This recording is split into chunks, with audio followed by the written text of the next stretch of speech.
Hey. This is Dr. Kid again. Another installment of the shake up. I could be shaking up like this, make sure that everything good. That's just a metaphor for what the show is all about. It's a shake up, just making sure that things don't sit sedentary where all the good stuff's just rest in the bottom. So you know how that is. So here I'm back again with another installment with you tonight and for you tonight. And of course, I'm going to be doing this looking at maybe just wrapping up uh, grief. It's a lot of stuff in this grief road that I've been taking y'all on here over the last little while. And so we're probably going to wrap it up, even though there's more to it, okay? But if you're just hanging there with me tonight, what I'd like you to do is to, of course, you know what you got to do. You got to like, right? You got to like it. You got to follow. You got to share and subscribe. When you do that, this podcast will continue to grow and have sustainability, and we can reach a lot of people, around the world with some really good piece of information. All right. So we'd like you to like, follow, share, and subscribe, of course.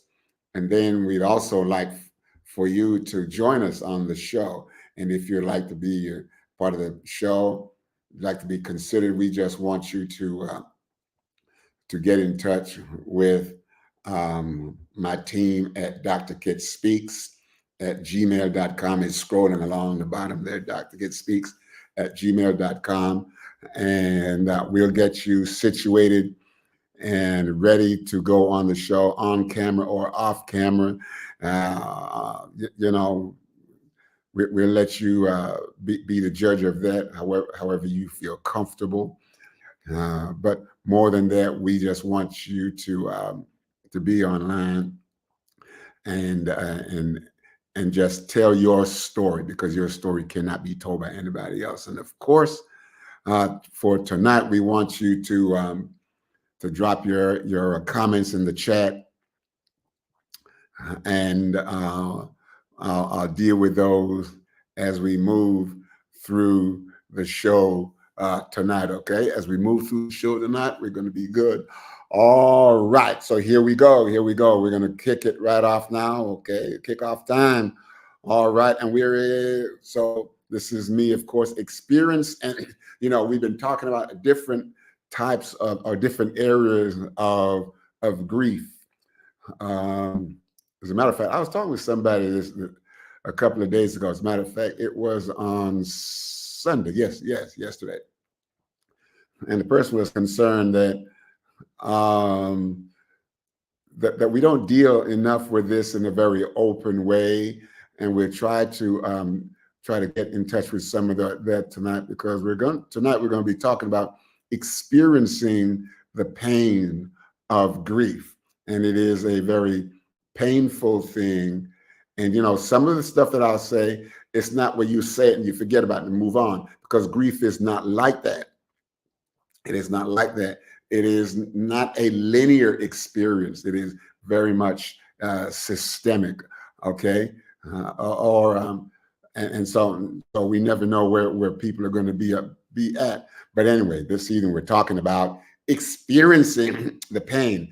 And the experiencing the pain is, if I hit my hand like this, like this, I'm feeling the pain like right here, but I'm experiencing the pain like right here.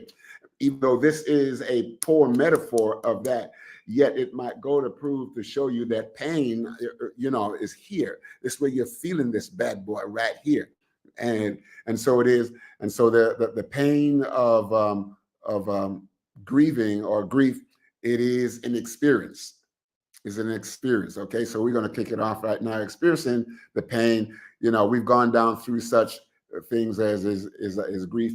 Is grief possible? Is grief necessary? Is grieving a good thing? We talked about awareness. We talked about attachment. We talked about detachment. Okay, so tonight, awareness versus acceptance. Now you've got to, in order for you to do what? In order for you to grieve, okay, you must be aware of who you are at that time. Once you become aware of this, and it's not just the snapping of the finger, because there are some things that the brain will do to interrupt the awareness piece. All right, but I'm asking you to say, listen, it is very important that you become aware of not just the grieving part, but the cause of the grief, and also your attachment and the part of yourself that you are grieving. You're not just grieving the loss, which whether it might be people, places, or things, because grief is not just about people. It's people, places, or things. And so become aware of that. And then, of course, excuse me, you're not going to do a good job of this if you don't accept. And this is a key piece. Accept the loss. Whatever the loss is, you cannot grieve appropriately. If you don't accept it, you will play games with yourself. You play games with yourself, you will lose and or prolong the grief process, as we'll see as we go through that. So make it your truth. Your truth is, I am aware and I accept it. Now, let me tell you this. Just because you accept something, it does not mean that you have to like it, okay? And once you are aware of something, the acceptance is not to say whether you like it or not. The acceptance is for you to say, I am aware of the fact that it is the way it is. Because once you become aware of something, you have already accepted the fact that it is, because it's in your awareness. You cannot have one say without, you can't, you're talking about acceptance without being aware of this. Now, you may not like it, so your head might then decide, where do I need to put this so in order to abort my awareness? And that's when you start playing games with yourself. So you accept it, but you don't necessarily have to like it. And then when you don't like it, then you ask yourself questions like, what am I not liking? Am I not liking what happened, or am I not liking the way I'm feeling? All right. And so now you got to make that distinction. Something happened out there, become aware here. Do I not like that, or do I not like what I'm experiencing here? And so I'd encourage you to focus more on yourself when you're going down this road. I thought I was losing power on my computer there for a moment. Okay, all right. So now we're going to take a look at the next slide. We're going to take and so Dr. Kubler-Ross. She developed 5 stages of grief, and one of the ways that I decided and chose, how I can remember, is a DABDA. So I studied that DABDA, and then you got to fill in what they mean. And there are stages of grief, and she said that the first stage of grief is the denial stage. That is to tell yourself that something that has happened did not happen.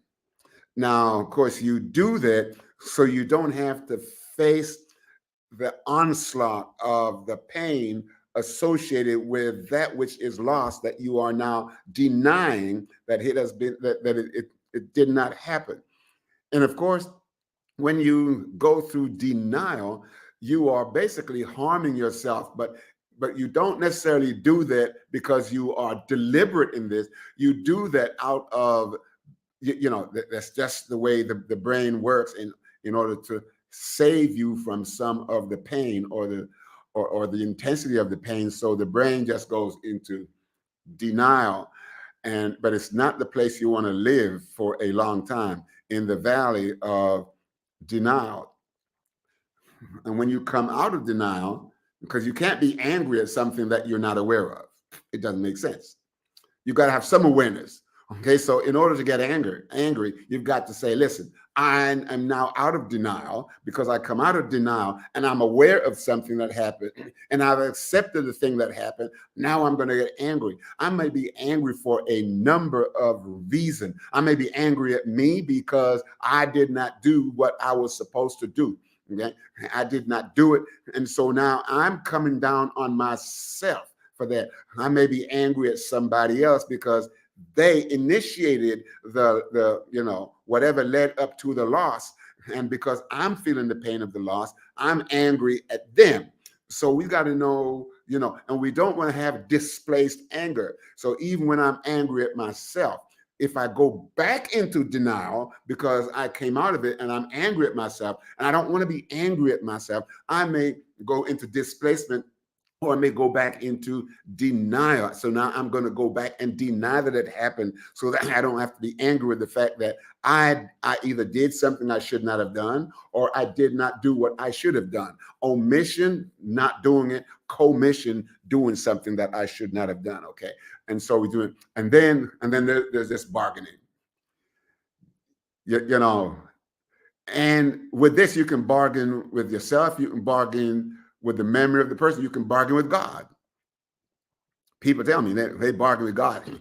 And when they're bargaining with God, they're bargaining with God and say, listen, if you bring this person back, I will do such and such and such and such and such. Now, they have accepted the fact that this loss is here. They experience this loss, okay.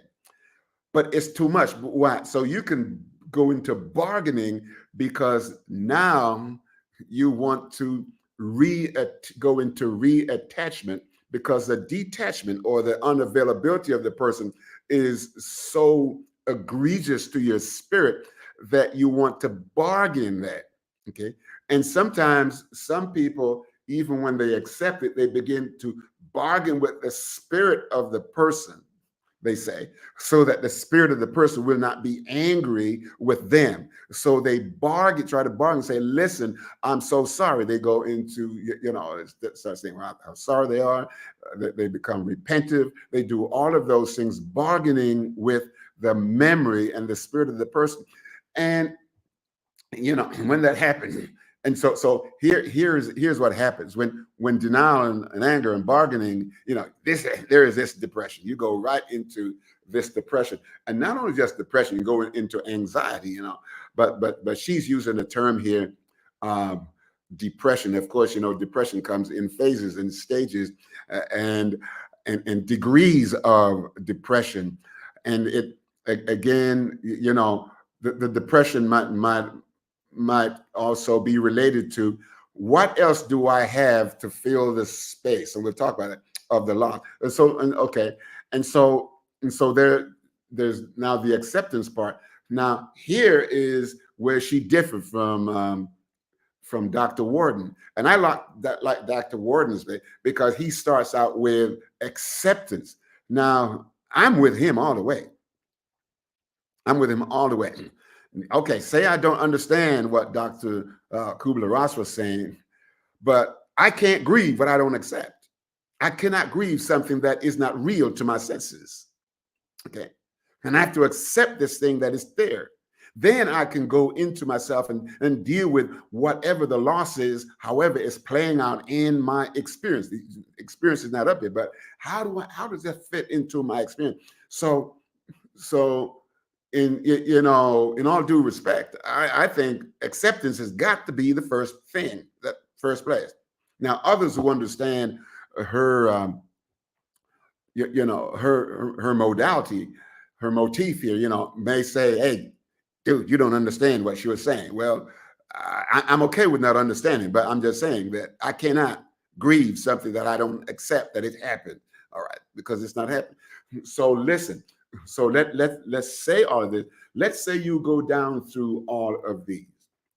There are no definitive stages or calculations, okay, that that are in place to say at what point you come out of denial, you stop being angry, you stop bargaining, the depression has gone away, and you accept there is no such thing. Okay, she's just laying this out as making it give you a framework to go through with this. Okay, so don't think, listen, don't think that because you don't have to go down through the linearly. Okay, you may go through one and go back to the other and bounce back from the other based on where you are and based on a stimulus that comes into your brain that takes you back when you're trying to get away. You're trying to go through denial, but it makes it come back into your awareness, and now you got to go through acceptance. These stages don't necessarily occur sequentially. The impact of each stage is dependent on the quality of the grief experience. And the quality of the grief experience, again, I'm going to tell you, is dependent on the quality of the interpersonal connection you had with the people, places, or things that are no longer available to you. Because now you have this emptiness, this void. And, if you were serious about the interpersonal connection or the connection with this place or thing, maybe the place or thing is still there, but maybe it's out of your reach. You see what I'm saying? So it doesn't necessarily mean that it's not out there, that it's gone. In some cases, it may be that you do not have the capacity to be in touch with that person, place, or thing. And so it still causes some loss and some pain and some grief because you don't have the attachment. And if you don't have it, that part of you that needs to be attached to this person, place, or thing, if it doesn't happen, you still go through that void. And so we gotta know that. We have to know that. We're gonna go back to that slide. Okay, here we go. Okay, Tracy Williams. Thank you, Tracy. Are the stages of grief also applicable to situations or loss of abilities, independence, or those things used to have or used to be able to do? Absolutely, Tracy, you got it. Whenever there is a change in something that you do over a period of time, and it becomes a part of your lifestyle, a part of how you live, a part of how you work, a part of your overall being, a part of your view, your optics of yourself, when those things change, okay, yes, you go through those stages because you will grieve. Like a person may, God forbid, say go get into a car wreck, okay, and they're severely damaged, okay, and the things they used to do. Let's say this person was a pretty high caliber sports person, okay, and they can't do that anymore. They were on center stage in the world. They had contracts and money and fan bases and all of this kind of stuff, but they just can't do this anymore. So the stages of grief is certainly applicable there, because with those people, because the loss is here, the loss is here, and they are unable to do certain things that they would like to do. I mean, they didn't lose something out there.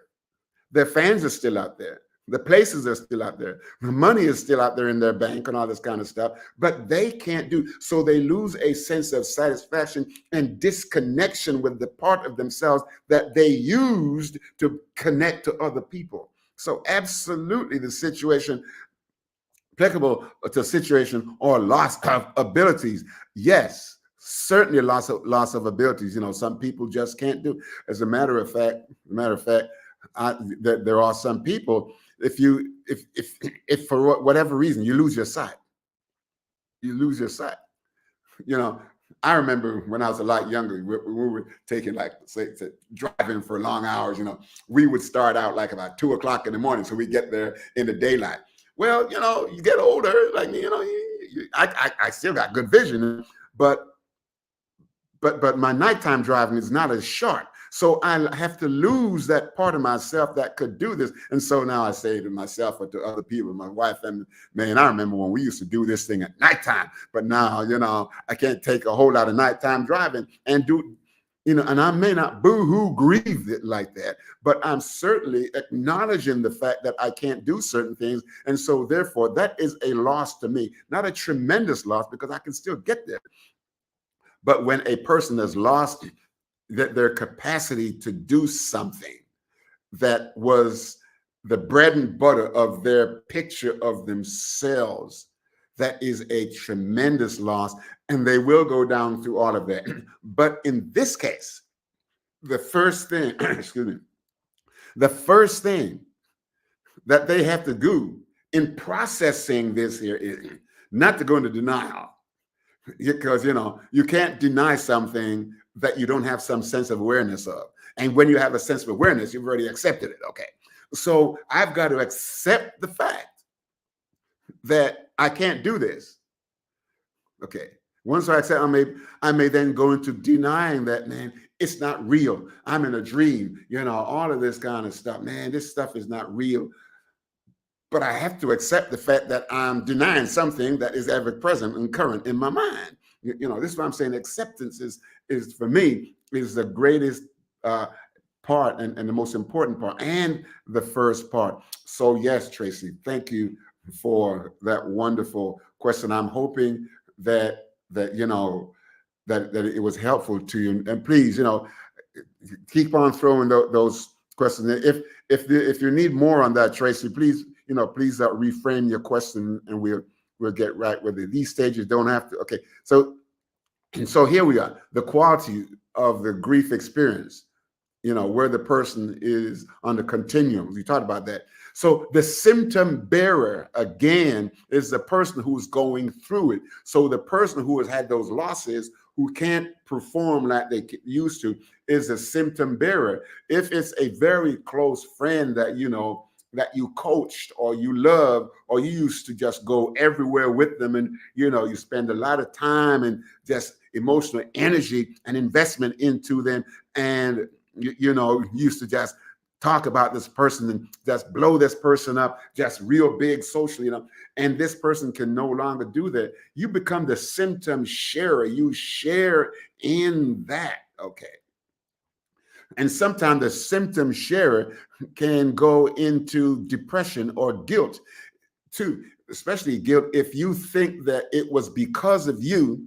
Let's say you were driving the car and this person, and you got in a wreck.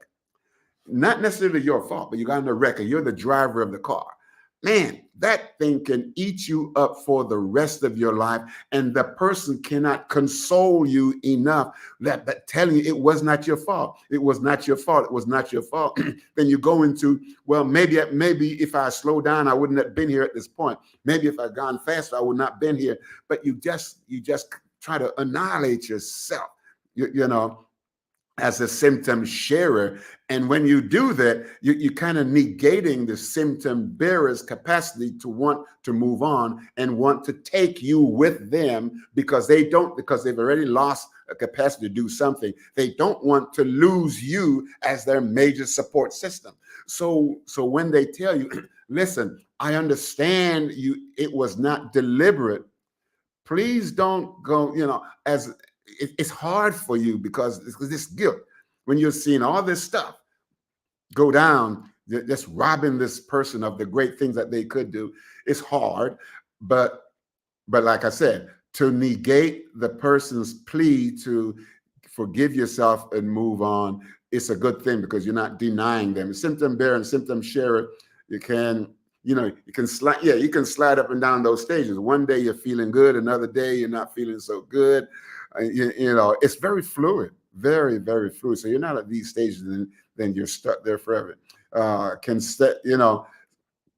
Stay back you can go back to any of these, stay stuck at any of the stages for an unplanned amount of time as dictated by the intrapersonal need. Intrapersonal, again, inside of yourself, what do you need?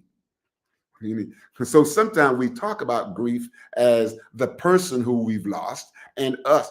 But we don't talk a whole lot, say, about the part of ourselves that was attached to the person, the part of ourselves that was attached to the success of this person who can no longer walk as fluidly as they used to at one time. So we go down through all of that. So this grieving thing, it's more than just the play and counterplay, interplay between one person or two person, or the person and the losses. Okay, so impact of stages. All right, let's move on to the next slide and see what we get. And say, don't deny the pain. We can go into denial. Denial is the first stage of Kubler-Ross. Denial. Don't deny the pain. It is necessary to experience and work through the pain. It will consume you and manifest itself through some form of abnormal or unusual deviant behavior if you try to deny that it didn't happen, deny the pain, and it goes something like this. So, Mr. Francis, how you doing? How you doing today? I'm just checking on you to see how you're doing after that horrific wreck or whatever it was. And I go, oh man, God has been good to me. He woke me up this morning. And when we go down through it, we can do that and spiritualize our stuff away. Do not spiritualize. I don't care how close you are to God. Jesus wept when he went to the house of Lazarus, Mary and Martha. His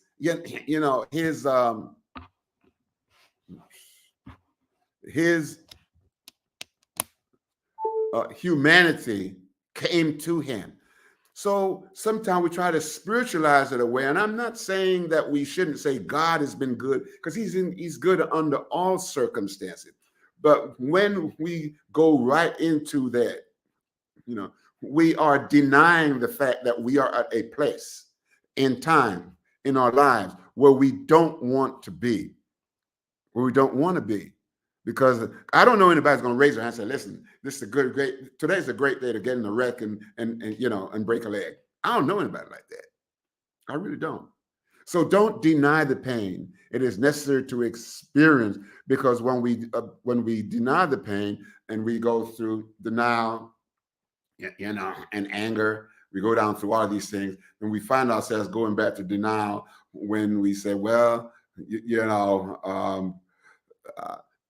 I was really good at this. Or you may say, listen, I really wasn't that great, so it's not like I've lost a whole lot. So now you're starting to blame yourself and say, I was not that great.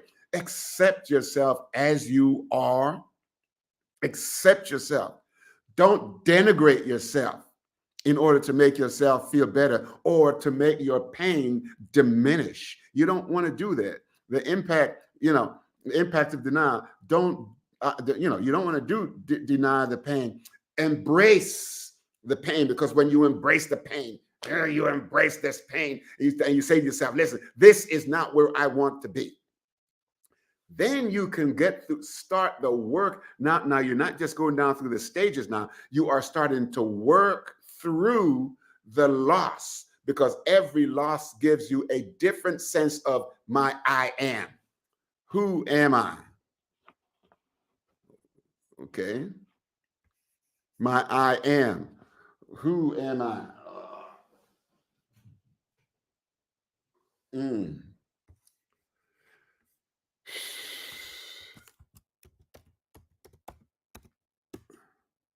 Okay, here we go.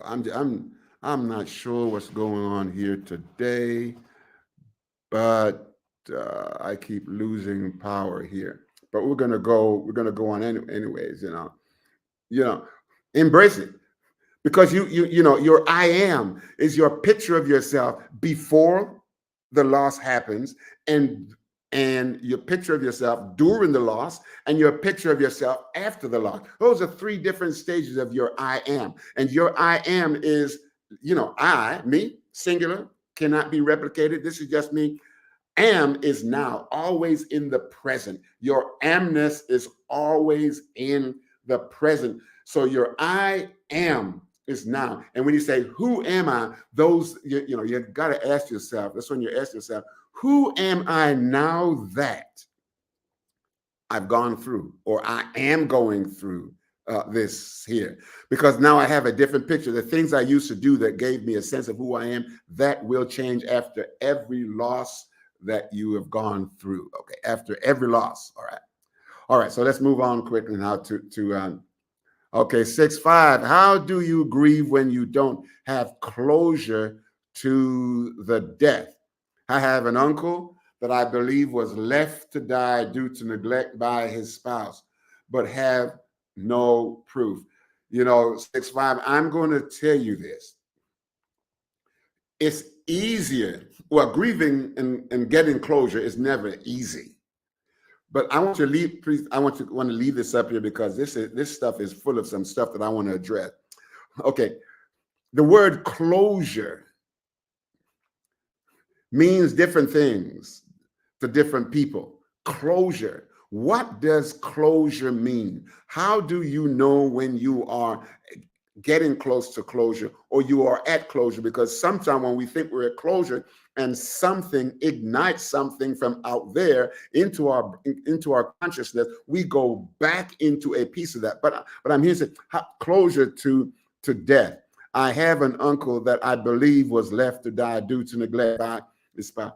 Now, there are what I would suggest is this.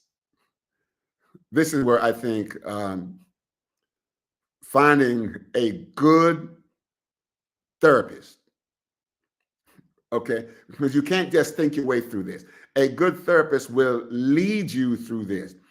And please do not abandon the way you feel, because we have some people who will tell you, listen, it's been all this time and you're still grieving. Please just let it go. Can you just drop it? You know, especially family members that you live in the same house with, can be the worst people, because you know what? Because as long as you're grieving, you're not available to satisfy their needs. So they might want you to just drop that stuff, create a facade of a life, and just keep moving on to satisfy them. Because now, as long as you're moving on in your fake self, you become available to them, it's costing you the reality of who you are. So what do you need to do? It's to begin to work that through. But there are some process. It's almost like systematic desensitizing. And you know, good therapists know how to do that. You're not, you know how some people say, just drop it. Well, I'm going to tell you something. If you have something that you don't like in your life and you just drop it, you know, since it's not animated, it will stay exactly where you drop it. If it's not on a hill, it's not a ball, it's going to be like right there.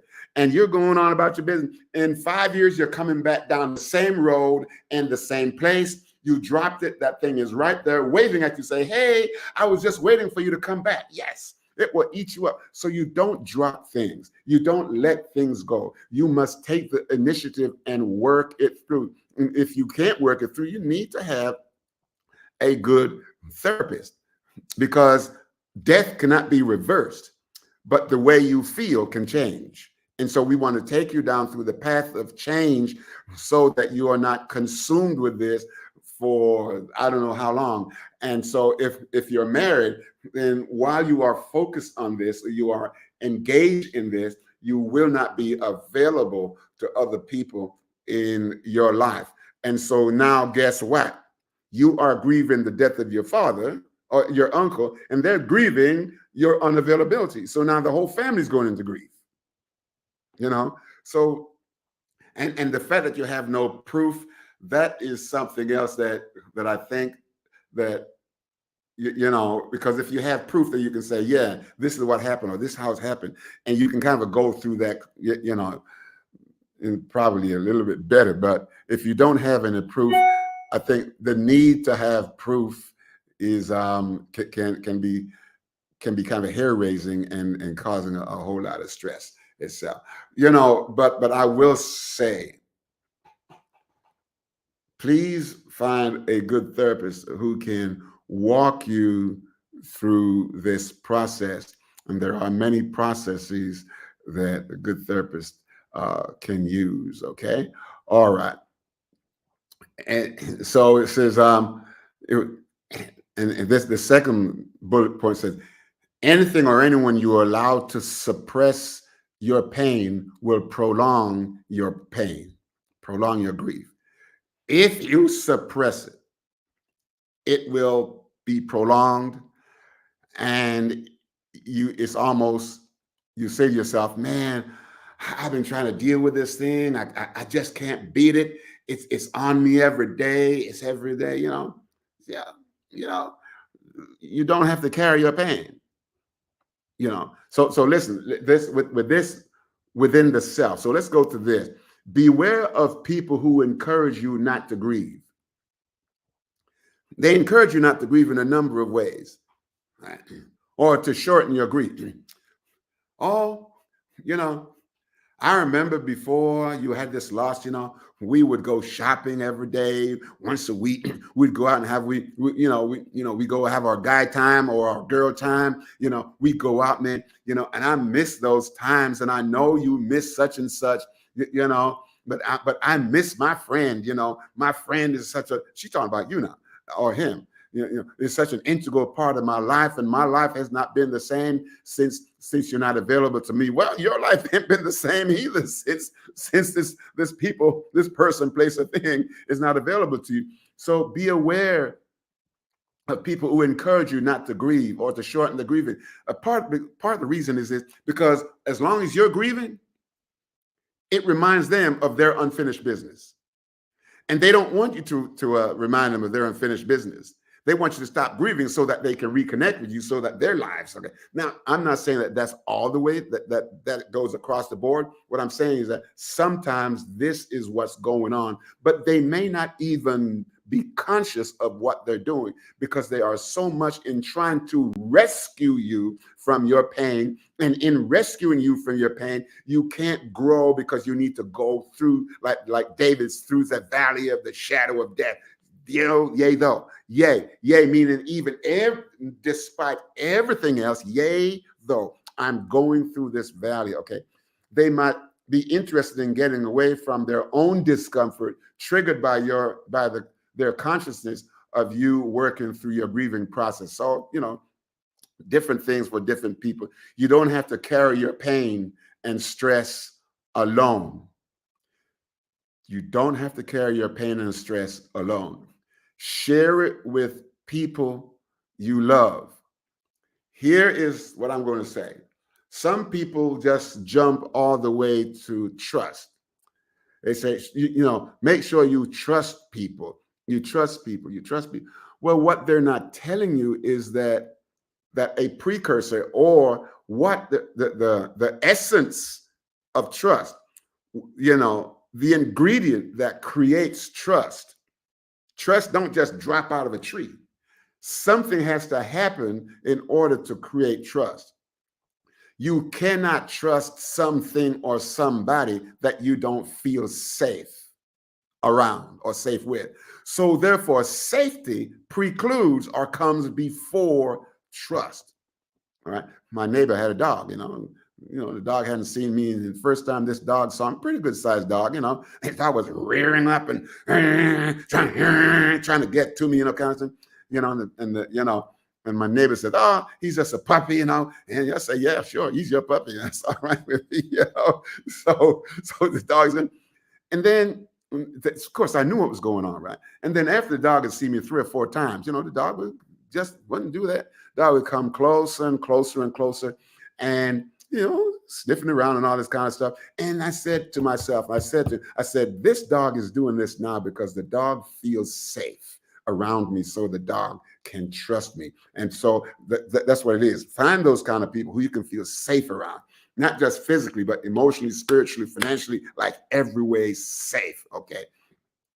Some people say, I got your back. I don't want people to have just my back. I want some people to embrace me so they have me 360. If you want to support somebody, have them 360. Just don't have their back, because when you have their back, their front is left vulnerable to the onslaughts of anything and anybody that's coming to them. Embrace that person 360 degrees if you have the capacity to do that.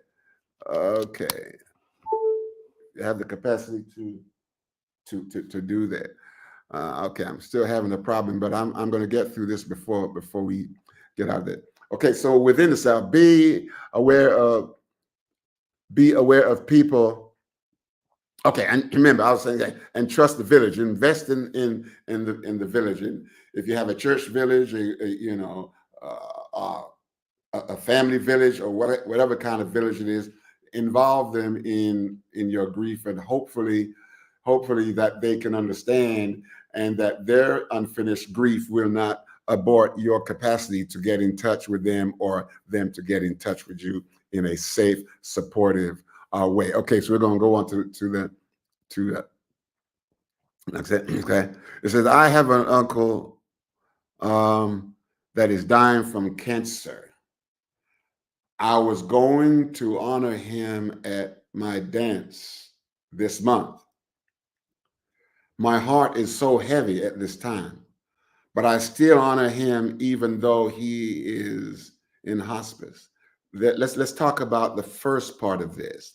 I have an uncle that is dying from cancer. So that is no denying that. So we can get rid of denying. So we can go right down to acceptance. I have accepted. You hear what I'm saying? I see why acceptance is such a key piece. I have accepted the fact that my uncle is dying from cancer. I cannot deny that. I was going to honor him at my dance this month.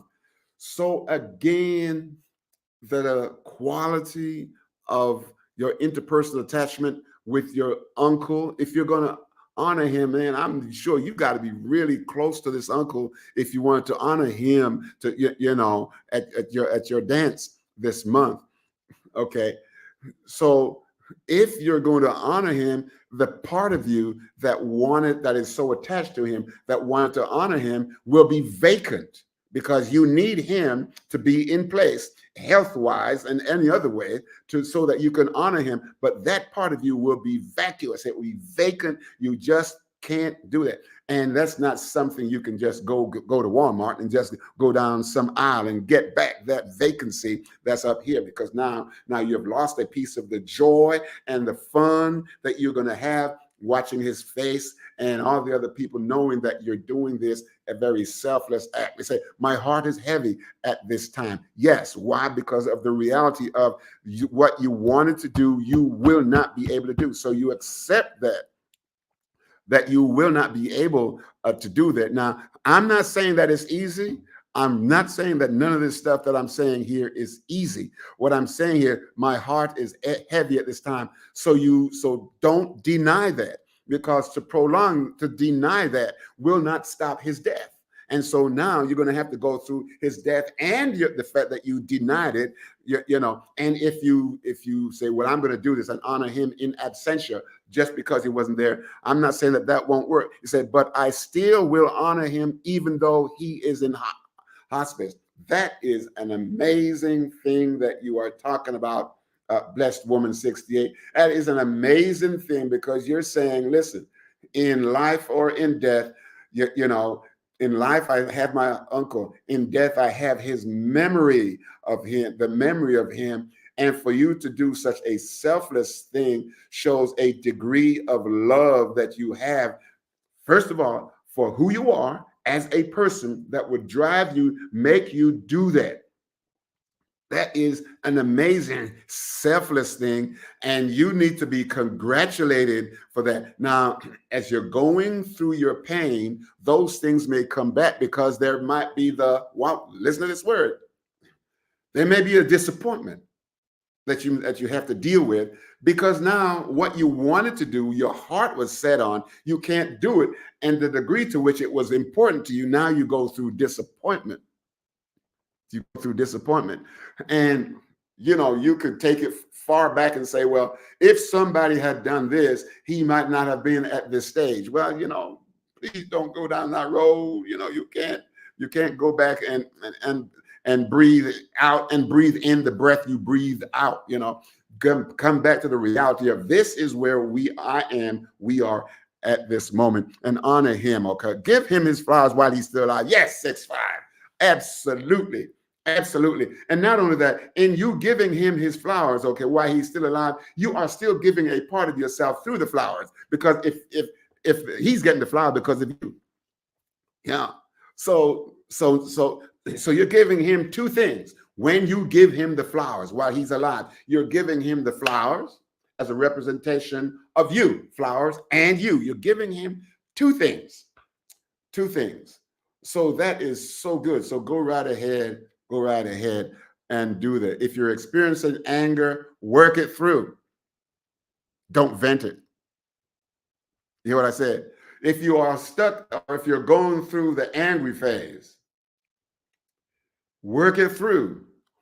Don't vent it, because by venting this, you know, you might be going over into another area of anger. Like then you got to go into anger, you know, anger avoidance, anger acceptance, anger working through, anger avoidance. Then you got to go down through all of those things, and you never know who will get hurt intentionally or unintentionally if you just try to work it.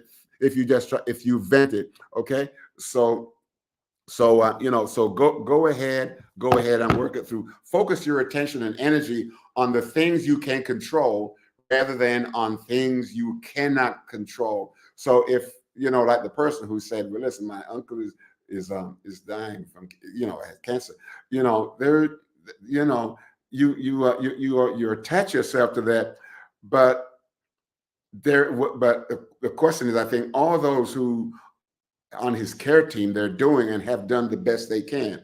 So you focus on what you can control and not what you can't control, because if you focus on what you can't control it. And so you can't resolve something that you can't control. You know, you just can't do that. And then that puts more pressure on you. It puts more pressure on you, and you begin to have headaches and backaches and neck aches and all kinds of aches and heartaches and aching everywhere, because you're trying to resolve something that you just don't have control over. You know, all of us have things that we cannot control except the self. We can control the self. I'm not talking about necessarily the physical self. There are a lot of things I can't control physically, depending what the circumstance. I can control this. I can sure enough control this. I can tell myself, I don't like this. I don't like what I'm going through, but because of who I am committed to allow myself to go through this thing here.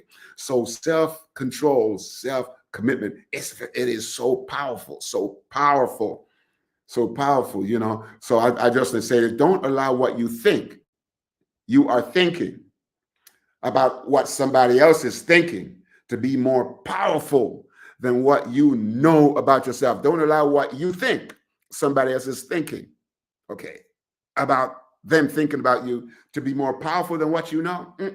Because then you're renting room in your head without knowing. Don't have a sign, but you're just thinking this thing. Okay, just thinking it out. Okay, so focus your attention on what those things that you can control. All right. Pleasant thoughts. In the event of the death of a close, dependent loved one, some people go through the grieving process by only creating pleasant thoughts of the deceased. Well, there is a reality piece, and that works for some people. But then when you come down to, but it might stop you from going to family reunion if all you want to do is think, you know, be at the pleasant stage, you know, because you got to deal with the reality that it's more than just the reality. I've lost, give me a second here. Okay, there we are, I'm back. It's more than that. So take in consideration all parts of this, all parts of the loss of the person. Because remember, you're not just grieving the loss of the person, you're grieving the loss of yourself that was attached to the person that is no longer available to you. So in all of this, you're grieving two things. Just remember that. And then it's more than that. It's what you can or can't do because you're so preoccupied with the loss of the other person. Then you're not available to yourself and to other people. Okay. This provides them with a degree of protection. When they think about just nice things, it gives them a degree of protection from the discomfort of unpleasant thoughts that creeps into their minds periodically, and especially at 2 o'clock in the morning when you're home by yourself, you're sleeping, you can't sleep, you're awake, you know. God forbid you're driving and something reminds you of this person, that place, or thing, and you lose concentration. You know, you got to be able to take care of all of these, the pleasant and the unpleasant. This gives them, and this people who just think about the pleasant piece, give them a level of protection from the possibility of being confronted by their own unfinished business. If it's all pleasant, it does not allow me to be confronted by my own unfinished business when they are going through the denial or avoidance stage. So it allows me to deny and avoid my stuff by thinking pleasant things about it. I'm not saying it happens all the time, and that's the only way the dance can go, but it can go that way. Okay. Okay. I think that's it for tonight, folks. Tracy, your faith can assist you in implementing self-control during stressful situations. Absolutely.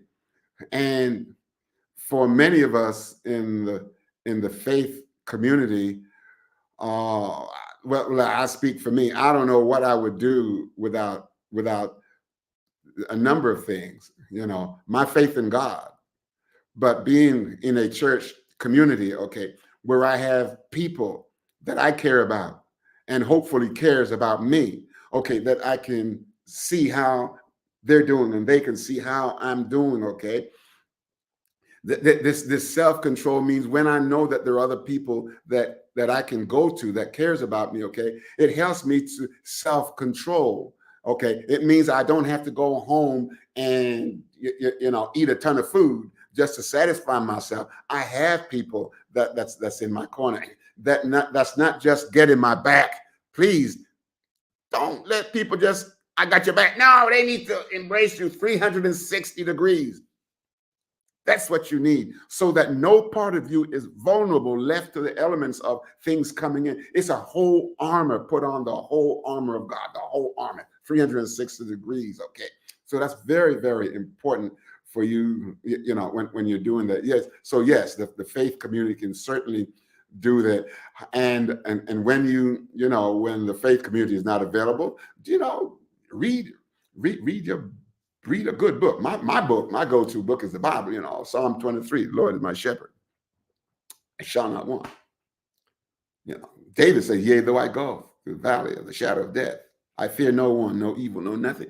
And so when I make God the center of my grieving process, knowing that Jesus grieved himself,